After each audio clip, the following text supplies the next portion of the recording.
Pembelaan pledoi untuk keadilan nota pembelaan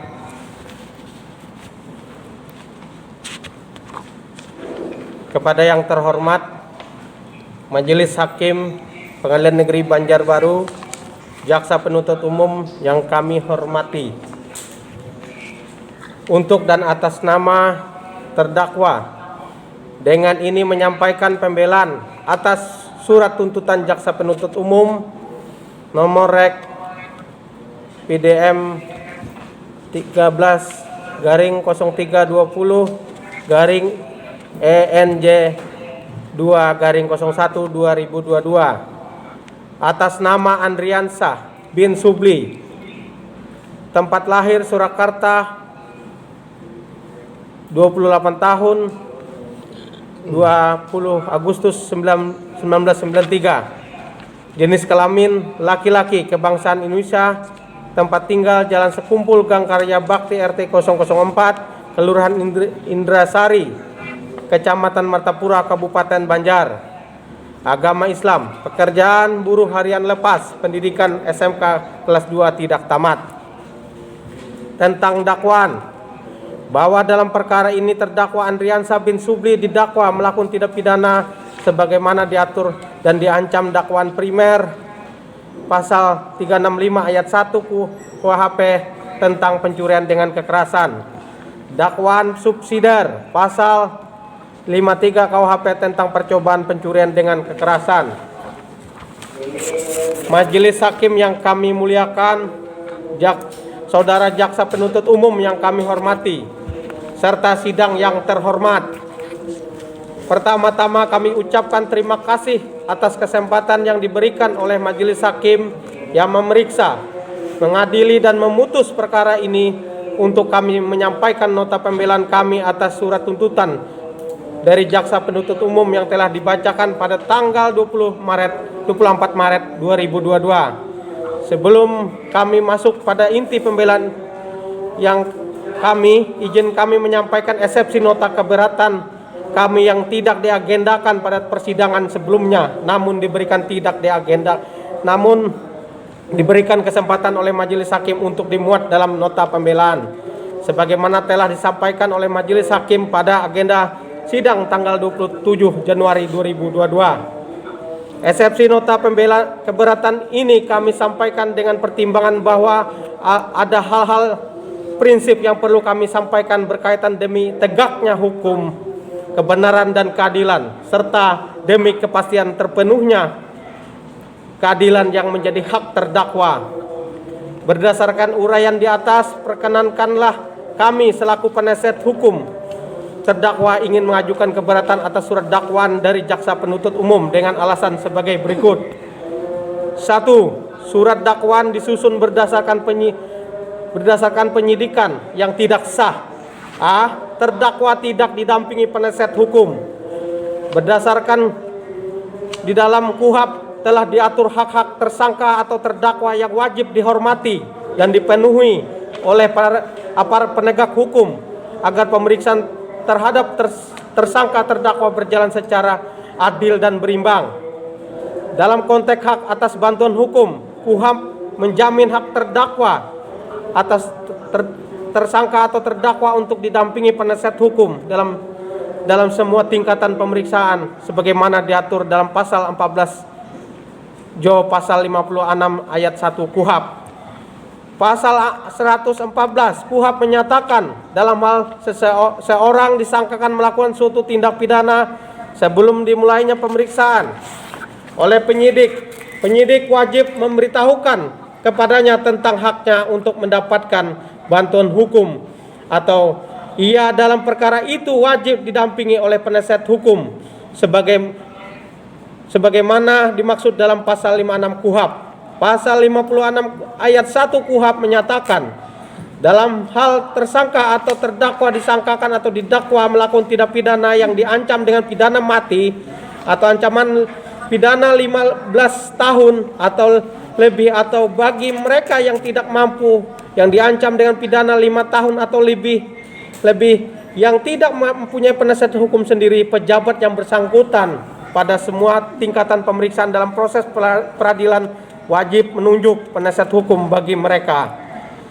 Terdakwa Andriansyah bin Subli ditangkap dan ditahan oleh Kepolisian Sektor Banjarbaru Kota sejak tanggal 2 Desember 2021 berdasarkan pasal 365 ayat 1 KUHP Jo pasal 53 KUHP yang mana ancaman hukum pidananya lebih dari 5 tahun.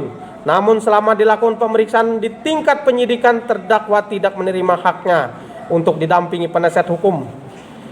Melihat bunyi pasal di atas, kita tahu bahwa hak didampingi penasihat hukum itu wajib. Penyidik atau pejabat yang memeriksa wajib memberitahukan hak tersangka atau menunjuk penasihat hukum baginya agar ia didampingi ketika diperiksa sesuai pasal 56 ayat 1 KUHP. Namun hal tersebut tidak dilakukan tingkat pemeriksaan penyidikan kepada terdakwa Andriansyah bin Subli. Dengan demikian, dalam hal ini surat dakwaan yang disusun dan dibacakan pada tanggal 24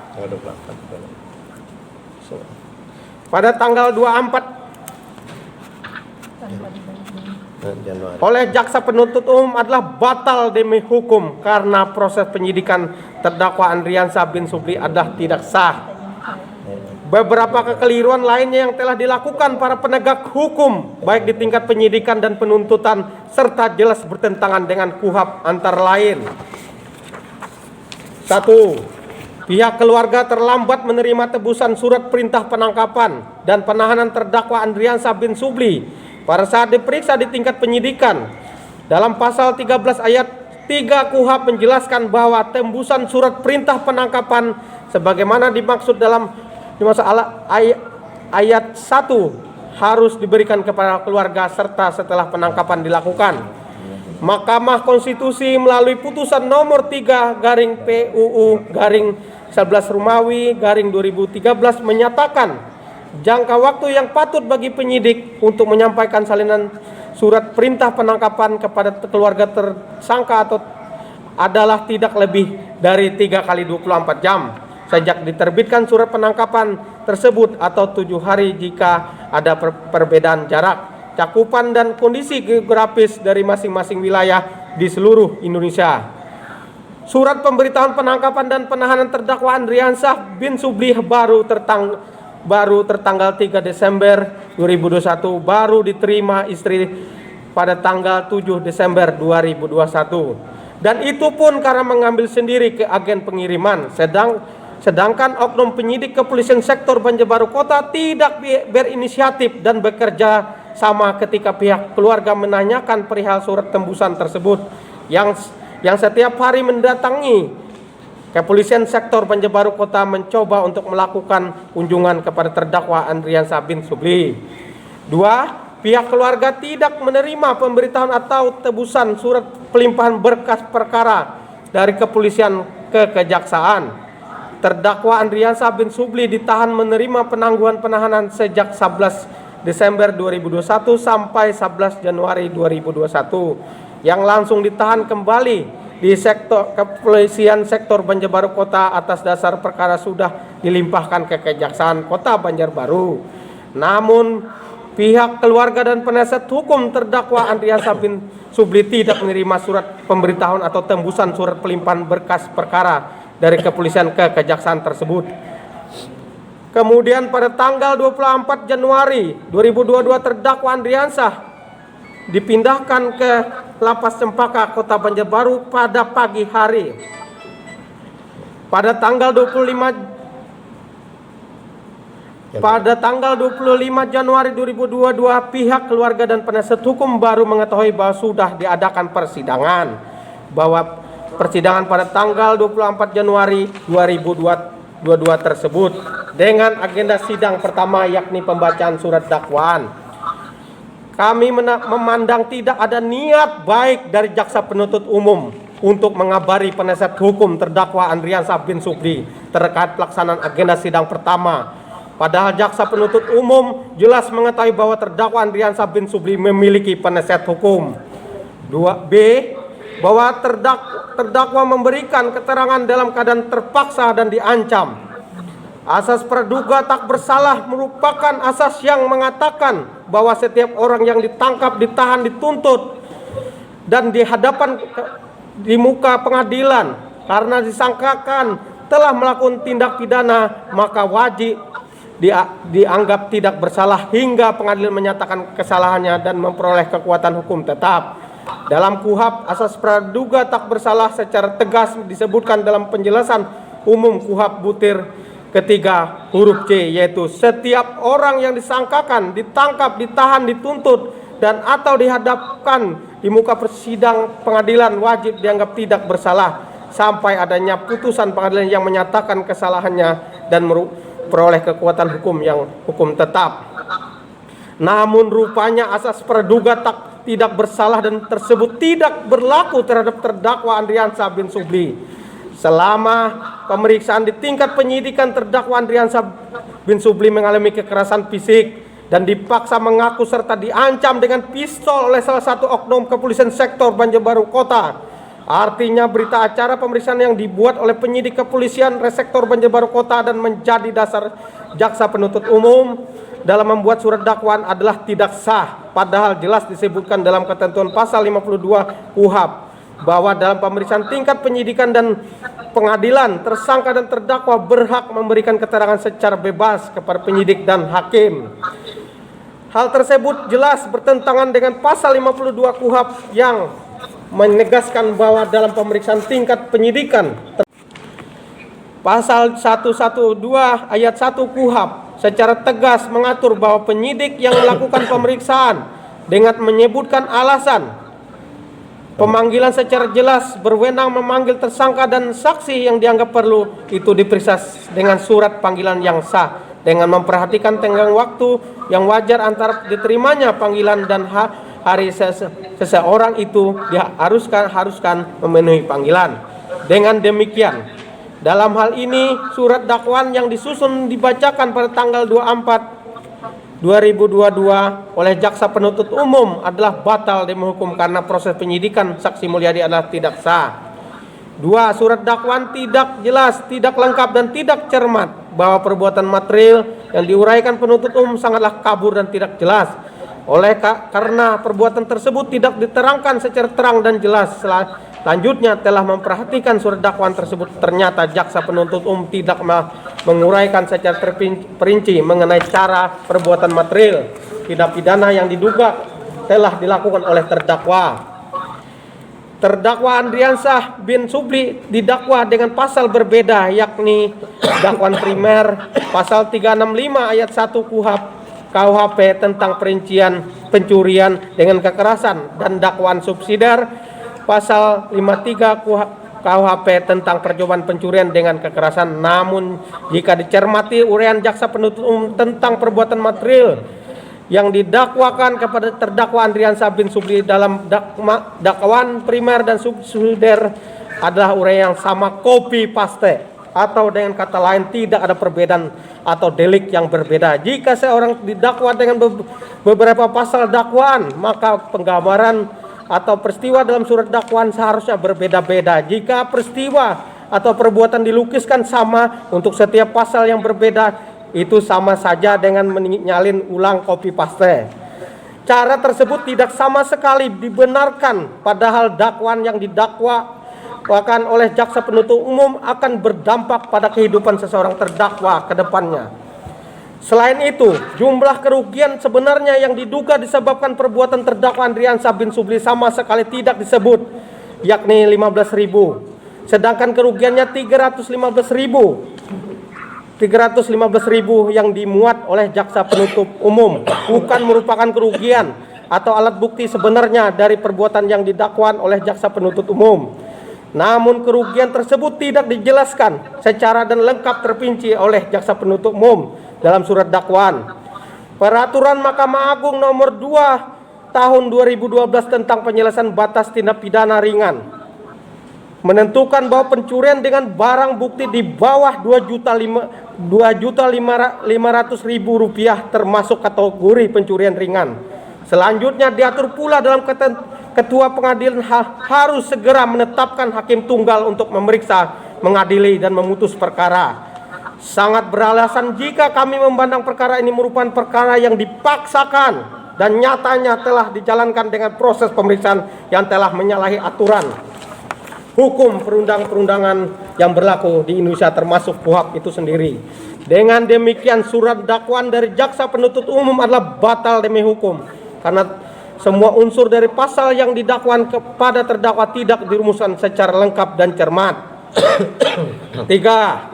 Perkara bukan merupakan perkara pidana.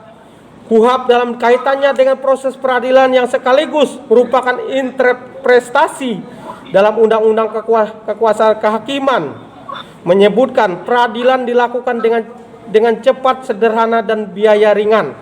Asas ini menghendaki agar pelaksanaan penegakan hukum di Indonesia berpedoman pada asas peradilan cepat, sederhana, dan biaya ringan untuk memberikan perlindungan dan kepastian hukum bagi pencari keadilan yang menjalani proses peradilan.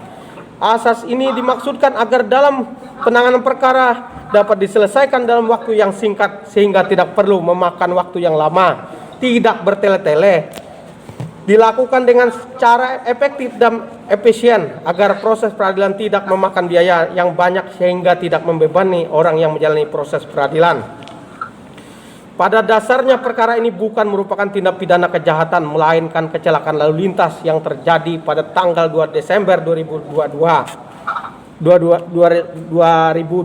sekitar pukul 14.24 WITA, di mana sepeda motor yang membawa saksi Norita bersama saksi Nova dari arah belakang mengalami kecelakaan sepeda motor yang diakibatkan terdakwa Andriansyah bin Subli mengendarai sepeda motor dan menyalip serta mengenai sepeda motor yang membawa saksi Norita bersama saksi Nova tersebut dengan laju kecepatan di atas rata-rata yakni kurang lebih 90 km per jam. Selanjutnya sepeda motor yang membawa saksi Norita bersama saksi Nova tersebut oleng dan tidak seimbang lagi sehingga menabrak roda belakang sepeda motor klien kami terdakwa Andriansyah bin Subli yang berada di arah depan dan juga mengakibatkan klien kami terdakwa Andriansyah bin Subli terjatuh dari kendaraan sepeda motor milik terdakwa Andriansyah bin Subli juga merupakan korban kecelakaan lalu lintas. Untuk kepentingan pembuktian dapat dilakukan pemeriksaan konfrontasi dengan mempertemukan saksi dengan saksi atau saksi dengan tersangka. Penyidik pada pemeriksaan tingkat penyidikan dapat mempertemukan kedua belah pihak dan mendengarkan keterangan keduanya secara utuh. Namun dalam kasus terdakwa bin Subli seakan-akan terdakwa Andriansyah bin Subli sepenuhnya merupakan seorang yang terbukti bersalah melakukan tindak pidana sebagaimana yang disangkakan. Tujuan dari pemidanaan bukanlah semata-mata balas dendam kebencian, melainkan supaya pembinaan bagi seseorang atau pelaku demi memberikan keadilan terhadap masyarakat yang tidak perlu diberikan putusan penjara, salah satunya diputuskan melalui upaya restoratif justice yang sebenarnya yang sudah cukup umum dilakukan meskipun tidak semua perkara pidana dengan restoratif, namun bisa dijadikan salah satu opsi alternatif penyelesaian perkara pidana, salah satunya mengenai penyelesaian perkara terdakwa Andriansyah bin Subli ini. Jika masih diupayakan restoratif justice antara korban dan terdakwa Andriansyah bin Subli oleh penyidik, hal tersebut haruslah diutamakan karena yang utama adalah bagian pemulihan hubungan baik dalam masyarakat, khususnya hubungan antara terdakwa dengan saksi Norita beserta saksi Nova. Disinilah kita sebagai penegak hukum dituntut agar selalu jeli dalam menilai suatu perkara. Dengan demikian surat dakwaan dari jaksa penuntut umum adalah batal demi hukum karena perkara ini bukan merupakan perkara tidak pidana. Majelis Hakim yang kami muliakan, saudara jaksa penuntut umum yang kami hormati, serta sidang yang terhormat. Akhirnya sampailah kami pada inti dari nota pembelaan kami pada hari ini. Perkenankanlah kami membacakan nota pembelaan atas surat tuntutan jaksa penuntut umum nomor rek perkara titik 2 PDM garis mendatar 13 garis miring 0.3.20 garis miring ENJ titik 2 garis miring 01 garis miring 2022 yakni sebagai berikut. 2. Tentang tuntutan hukum. Tuntutan yang dikenakan terhadap terdakwa. 1. Menyatakan bahwa terdakwa Andriansyah bin Subli telah terbukti secara sah dan meyakinkan melakukan pencurian yang didahului, disertai atau diikuti dengan kekerasan atau ancaman kekerasan terhadap orang dengan maksud untuk mempersiapkan atau mempermudah pencurian atau dalam hal tertangkap tangan untuk memungkinkan melarikan diri atau peserta lainnya atau untuk tetap menguasai barang yang dicuri sebagaimana diatur dan diancam pidana dalam pasal 365 ayat 1 KUHP dalam surat dakwaan primer penuntut umum. 2. Menjatuhkan pidana terhadap terdakwa dengan pidana selama 3 tahun dan 6 bulan kurungan, dikurangi masa penahanan yang telah dijalani terdakwa dengan perintah terdakwa tetap ditahan.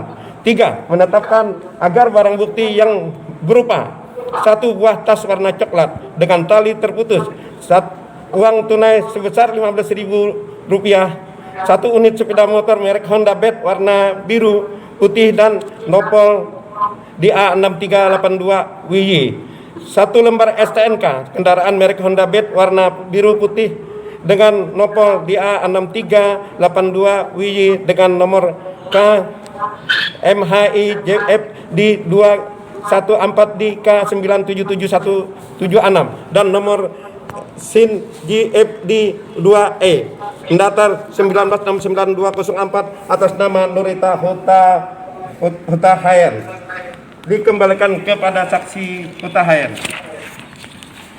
1 unit sepeda motor merek Suzuki X-Nex warna merah dengan nopol DA2730OM dengan nomor K MH8AB 11ANL di garis mendatar 153720 dan nomor SIN AE 54 garis mendatar ID garis mendatar 551800 atas nama Jumiati. 1 buah flash disk merek Toshiba warna putih terlampir dalam berkas perkara. 4. Membebankan kepada terdakwa agar membayar biaya perkara sebesar Rp5.000. 3. Fakta yang terungkap di persidangan. A. Keterangan saksi. Keterangan saksi di depan persidangan di bawah sumpah pada pokoknya masing-masing menerangkan sebagai berikut. 1. Saksi Nurita Hotayan dan Nova Veronica. Mulia 2. Saksi Mulyadi bin almarhum Wagio Musdi.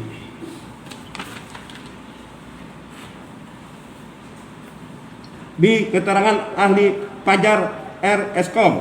C. Keterangan terdakwa Andriansah bin Subli. C. Keterangan saksi Adisek yaitu saksi Siti Nur Alfiana. 2. Saksi Jumiati. Jadi semuanya dianggap dibaca yang mulia. 4. Analisis yuridis Majelis Hakim yang kami muliakan, saudara jaksa penuntut umum yang kami hormati, serta sidang yang terhormat. Analisis pembuktian mengenai dakwaan tuntutan pasal 365 ayat 1 KUHP tentang 1A. Unsur 1. Barang siapa, bahwa unsur barang siapa mengandung arti yang menunjukkan tentang subjek pelaku atau siapa-siapa yang telah melakukan tindak pidana yang dimaksud dan didakwakan. Dan oleh karena pengertian subjek pelaku atau siapa pelaku yang telah melakukan tindak pidana adalah terkait pula dengan pembuktian dari seluruh unsur delik, maka hal ini berarti harus diartikan sebagai pelaku yang telah memenuhi semua unsur delik atau pasal yang didakwakan kepadanya. Dengan demikian, yang tidak boleh dilupakan dalam hal ini adalah pada penekanan kalimat setiap orang yang memenuhi unsur elemen dan dari pasal tersebut.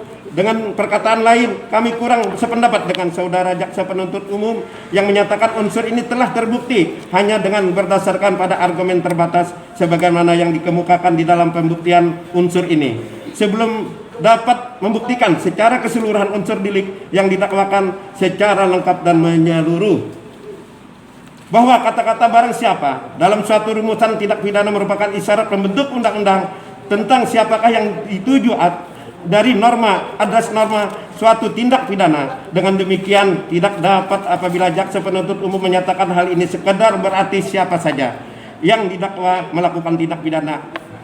Tegasnya, kami penasihat hukum terdakwa berpendapat bahwasanya guna menentukan unsur barang siapa dalam dakwaan penuntut umum yang ditunjukkan kepada terdakwa sebagai subjek hukum yang melakukan perbuatan pidana tidak secara otomatis terbukti hanya dengan mengajukan terdakwa dalam persidangan sekarang ini. Dalam hal ini harus dibuktikan terlebih dahulu unsur-unsur lainnya. Apakah memang terbukti atau sebaliknya tidak terbukti sama sekali. Pembuktian unsur ini harus dalam kesatuan yang bulat, utuh dan menyeluruh, bersifat parsial, bagian demi bagian, sesuai dengan kesepakatan hukum untuk dapat membuktikan kesalahan terdakwa dalam suatu perkara pidana seperti yang sekarang dialami oleh terdakwa. Bahwa argumentasi saudara jaksa penuntut umum ini menurut hemat kami terlalu dini untuk dapat menyimpulkan bahwa terdakwa adalah pelaku dari tindak pidana sebelum melakukan pembahasan terhadap unsur-unsur delik lainnya yang pada dasarnya merupakan satu kesatuan yang tidak terpisahkan dan saling berhubungan satu dengan yang lainnya. B. Unsur 2. Melakukan pencurian yang didahului, disertai atau diikuti dengan kekerasan atau ancaman kekerasan terhadap orang atau dengan maksud untuk mempersiapkan atau mempermudah pencurian atau dalam hal tertangkap tangan untuk memungkinkan melarikan diri sendiri atau peserta lainnya atau untuk tetap menguasai barang yang dicuri. Kami tidak sependapat dengan saudara jaksa penuntut umum yang menyatakan tindak pidana telah terbukti hanya dengan berdasarkan para argumen terbatas sebagaimana yang dikemukakan di dalam pembuktian unsur ini sebelum dapat membuktikan secara keseluruhan unsur delik yang didakwakan secara lengkap dan menyeluruh. Menurut pasal 89 KUHP, melakukan kekerasan artinya mempergunakan tenaga atau kekuatan jasmani tidak kecil secara tidak sah. Misalnya memukul orang dengan tangan yang atau senjata, menyepak, menendang dan sebagainya yang disamakan dengan melakukan kekerasan menurut pasal ini ialah membuat orang jadi pingsan atau tidak berdaya. Namun kekerasan atau ancaman kekerasan ini dilakukan pada orang yang bukan kepada barang. Seseorang yang merusak barang tidak termasuk dalam rumusan pasal ini karena kekerasan ini tidak dilakukan terhadap orang. Kekerasan tersebut dilakukan dimaksud untuk mempermudah pencurian supaya barang curian berada di tangannya dan dibutuhkan tenaga jasmani yang tidak kecil. Berdasarkan fakta di persidangan, saksi Nurita dan saksi Nova menerangkan tas warna coklat rusak akibat tarikan dan yang diduga dilakukan oleh terdakwa Andriansah bin Sobri. Dalam persidangan, saksi Nurita dan saksi Nova menerangkan terjadi sekitar 4 tarikan sehingga membuat sepeda motor yang mereka kendarai hilang kendali dan jatuh. Sedangkan dalam surat dakwaan penuntut umum adalah menerangkan ada 2 tarikan yang diduga dilakukan oleh terdakwa Andriansah bin Sobri. Terdapat 2 keterangan yang berbeda dari orang yang sama, namun dapat diketahui bahwa dipermasalahkan dalam kasusnya adalah tarikan terhadap barang, yakni 1 buah tas berwarna coklat dan dijadikan alat bukti yang di dalam persidangan. Kekerasan yang didakwakan oleh jaksa penuntut umum dilakukan oleh terdakwa Andriansah bin Sobri adalah kekerasan terhadap barang, yaitu 1 buah tas warna coklat. 1 buah tas warna coklat tersebut bukan pada orang, yakni saksi Nova maupun saksi Nurita. Sedangkan pada saat kejadian, baik saksi Nurita dan saksi Nova maupun terdakwa Andriansah bin Sobri sedang berkendaraan dengan sepeda motor milik masing-masing. Bagaimana mungkin terdakwa Andriansah bin Sobri bisa melakukan kekerasan, padahal pada saat itu dengan tangan beliau sedang menyetir sepeda motor dan juga dalam kondisi yang tidak stabil, membutuhkan kekuatan jasmani yang tidak kecil untuk melakukan sesuatu kekerasan yang mana hal tersebut sangat jauh kemungkinannya dilakukan oleh terdakwa Andriansah bin Sobri. Jaksa penuntut umum rupanya tidak jeli dalam menilai suatu perkara sehingga menimbulkan banyak kerugian pada banyak pihak, salah satunya terdakwa Andriansah bin Sobri. Pada dasarnya perkara ini bukanlah merupakan tindak pidana kejahatan sebagaimana yang telah kami terangkan di atas, melainkan kecelakaan lalu lintas yang terjadi pada tanggal 2 Desember 2021 sekitar jam 14.24 WIB, di mana sepeda motor yang membawa saksi Nurita bernama saksi Nova dari arah belakang mengalami kecelakaan sepeda motor yang diakibatkan terdakwa Andriansah bin Sobri mengendarai sepeda motornya dan menyelip serta mengenai sepeda motor yang membawa saksi Nurita bersama saksi Nova tersebut dengan laju kecepatan di atas rata-rata, yakni lebih kurang 90 km per jam.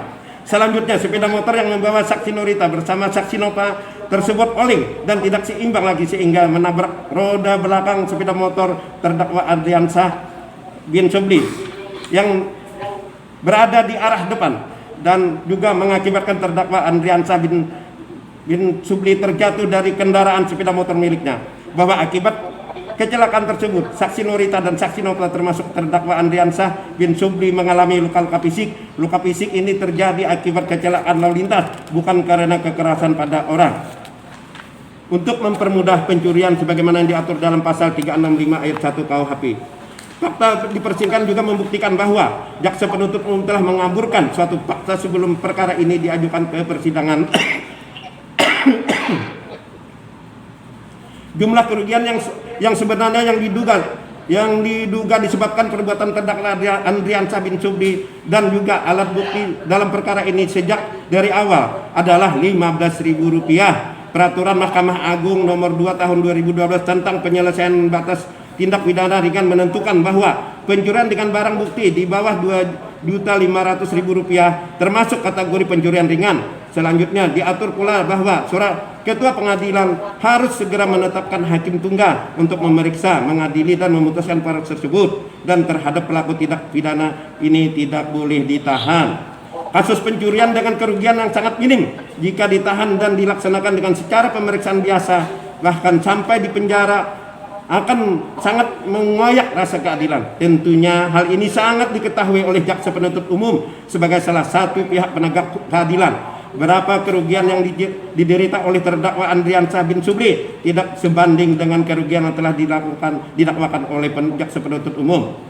Terdakwa Andriansyah bin Subli telah ditahan sejak tanggal 3 Desember 2021 sampai dengan tanggal hari ini 31 Maret 2022. Sejak dalam tahanan, terdakwa Andriansyah bin Subli tidak menerima haknya sebagai tersangka terdakwa yang diatur dalam KUHP. Ditahan dalam keadaan luka fisik pada kaki yang tidak diobati dan bahkan telah menerima kekerasan fisik serta ancaman. Sebelum ditahan, terdakwa Andriansyah bin Subli merupakan tulang punggung keluarga yang berprofesi sebagai buruh harian lepas. Selanjutnya, akibatnya selama terdakwa Andriansyah bin Subli ditahan, istrinya yang tengah mengandung hamil kesulitan dalam memenuhi kebutuhan sehari-hari dan tidak bisa membayar kredit sepeda motor yang dijadikannya alat bukti dalam persidangan. Untuk bekerja, istrinya terpaksa menyewa sepeda motor sebesar Rp20.000 per hari kali siwa. Beruntung permohonan untuk pinjaman barang bukti dikabulkan majelis hakim yang memeriksa, mengadili dan memutuskan perkara ini. Apa sebenarnya yang diharapkan dari perkara ini demi memberikan keadilan terhadap masyarakat yang tidak perlu diberikan putusan penjara jika masih bisa diupayakan restorasi justice antara korban dan terdakwa Andriansyah bin Subli. Hal tersebut harus diutamakan karena yang utama adalah mengembalikan pula hubungan baik dengan masyarakat, khususnya hubungan antara terdakwa Andriansyah bin Subli dan saksi Norita beserta saksi Nova. Di sini kita sebagai penegak hukum dituntut agar selalu jeli dalam menilai suatu perkara, agar tidak ada pandangan dalam masyarakat bahwa hukum yang tumpul ke atas dan tajam ke bawah, sehingga penanganan perkara dapat diselesaikan dalam waktu yang singkat dan tidak perlu memakan waktu yang lama, tidak bertele-tele, dilakukan dengan cara efektif dan efisien, agar proses pengadilan juga tidak memakan biaya yang banyak dan tidak membebani banyak pihak yang menjalani proses peradilan yang sebenarnya tidak diperlukan. Jika dicermati dalam persidangan, jaksa penuntut umum sebenarnya tidak bisa membuktikan apa yang didakwakan kepada terdakwa Andriansyah bin Subli. Selain tidak terpenuhinya unsur ini, tidak ada satupun saksi yang menguatkan dalil jaksa penuntut umum. Segala yang termuat dalam surat dakwaan maupun surat tuntutan adalah hasil kesimpulan dari jaksa penuntut umum belaka yang sebenarnya bukan fakta dan juga telah diperoleh tindak dengan cara yang sah sesuai hukum acara, yaitu KUHP sebagai yang telah diterangkan oleh kami penasihat hukum di atas. Fakta di persidangan menunjukkan bahwa saksi Mulyadi selaku Satpam Kantor Badan Pusat Statistik Provinsi Kalimantan Selatan tidak pernah dilakukan pemeriksaan di tingkat penyidikan secara sah oleh penyidik kepolisian sektor Banjarbaru Kota, namun langsung diminta untuk menandatangani berita acara pemeriksaan yang tidak pernah saksi ketahui dan baca sama sekali. Saksi Mulyadi juga menyatakan bahwa saksi tidak melihat tindakan penjamretan dan tidak mendengar adanya suara teriakan minta tolong dari saksi Norita dan saksi Nova pada saat sebelum kendaraan yang dikendarai mereka jatuh. Alat bukti yang diberikan oleh jaksa penuntut umum, satu buah flash disk berisikan rekaman CCTV juga tidak bisa membuktikan karena tidak nampak dalam rekaman tersebut ada tindakan terdakwa Andrian Sabin Supli melakukan pencurian dengan kekerasan sebagaimana yang diatur pasal 365 ayat 1 KUHP. Tidak ada tarikan sebagaimana yang dikemukakan jaksa penuntut umum. Rekaman CCTV tersebut pun diketahui setelah diedit oleh saksi ahli yang dihadirkan oleh jaksa penuntut umum sebelum dihadirkan dalam persidangan. Saksi ahli yang dihadirkan tersebut pun tidak memiliki keahlian khusus di bidangnya sebagaimana yang disyaratkan oleh pasal 1 angka 128 KUHP untuk bisa menyatakan bahwa rekaman tersebut asli. Berdasarkan uraian tersebut di atas, unsur kedua dari pasal 365 ayat 1 tentang pencurian dengan kekerasan ini tidak terpenuhi dan tidak terbukti. Jaksa penuntut umum gagal membuktikan apa yang didalilkan olehnya, sehingga sudah pantasnya terdakwa Andrian Sabin Supli agar bisa dibebaskan atau lepas dari segala tuntutan. 5. Penutup. Majelis hakim yang kami muliakan, jaksa penuntut umum yang kami hormati. Kitab Undang-Undang Hukum Acara Pidana KUHP merupakan dasar bagi penegak hukum dalam melaksanakan hukum acara pidana. Dalam mempergunakan kewenangannya untuk menilai suatu pembuktian perkara secara bebas, hakim dituntut harus benar-benar bertanggung jawab dengan berlandaskan bertanggung jawab moral demi terwujudnya kebenaran sejati dan demi tegaknya hukum serta kepastian hukum. Hakim harus terhindar dari kesewenang-wenangan, apalagi bertindak secara subjektif atau memihak bahkan melibatkan perasaan pribadinya yang bisa mempengaruhi putusannya dalam menangani satu perkara.